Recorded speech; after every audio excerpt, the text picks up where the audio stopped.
আসলে switch gate হলো ওই গেট সিস্টেম, মানে সামন দিয়ে পানি থাকবে, পেছনে শুকনা থাকবে। সেটা হলো যখন খরা মৌসুম থাকবে, তখন খরা মৌসুমে এর উজানে যারা থাকবে তারা এটা ব্যবহার করবে, পানিটা কৃষিকাজে তারা ব্যবহার করবে। এটা আমাদের এখানে হচ্ছে না। আর দ্বিতীয় কথা হলো এই গেটটা সবসময় মানে ছাড়াই থাকে, এখানে কোনো নিয়ন্ত্রণ ব্যবস্থা নাই, বা কেউ পরিচালনা করবে, গেটটাকে দেখবে।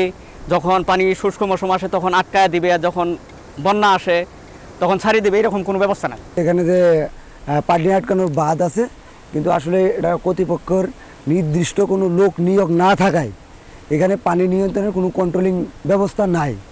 আর এই ব্যবস্থা না থাকায় যেমন আমরা বলতে গেলে অসময়ে বন্যা বা এই পানিটা যে নিয়ন্ত্রণ করবে, যখন কৃষকরা পানি থাকে না তখন এই যে ব্রিজটা যখন সুইচ গেট এখানে যদি একজন দক্ষ লোক নিয়োগ করা থাকতো, তাহলে আসলেই আমাদের যে খরা মৌসুম বা পানির যে সেচ ব্যবস্থা, ওটা যদি পানিটা আমরা আটকাইতে পারতাম, তাহলে হয়তো অনেকখানি পানির যেখানে অভাব আছে তার ঘাটতিটা পূরণ হইত।